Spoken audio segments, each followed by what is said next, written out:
Don't you love those movies where there are these despicable guys, gangsters we used to call them, wreaking havoc on society, murdering, maiming, stealing, etc., etc., etc. And then you see a movingly gentle, tender scene where they're just so loving with their family. Kiss the wife, kiss the kids. This is exactly what Jesus is talking about in today's gospel.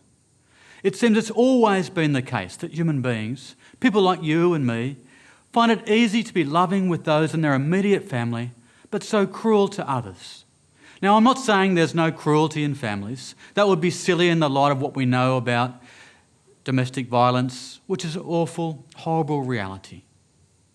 But it's also true, and has ever been, that so many people can find it easy to be kind and loving in their family, but so harsh and unforgiving outside it. This is the challenge Jesus sets before us today. He calls us to remember, ultimately, that we are all family under God.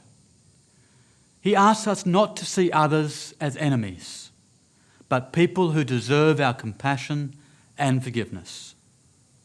It's not easy. This is called one of the hard teachings of Jesus. But let's try to simplify it a bit today and see how we might, in our daily lives, live it a bit better. Let's begin small, and then maybe we can build up to bigger things. It seems to me our society has a growing intolerance. This is a form of hate.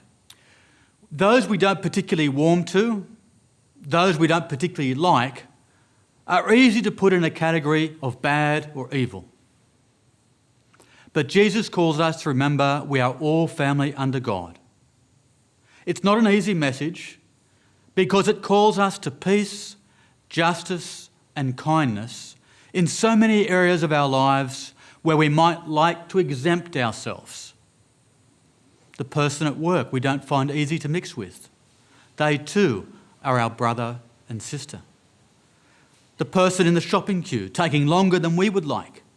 They too.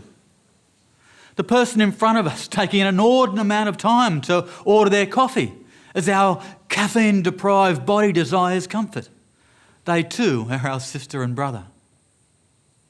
Even in the daily drive, those we would like to vent our rage at are our sister and brother, even though in the daily grind of traffic they might seem like our enemy. Now, these are just some small examples, but they can be challenge enough.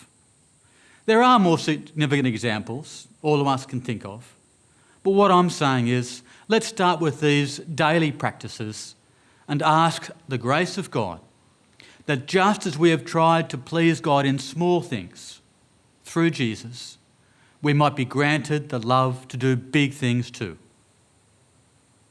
And finally, to remember what Jesus promised: great reward for those who imitate him.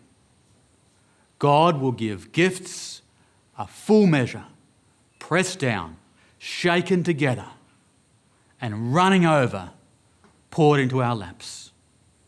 The promise of the kingdom of God.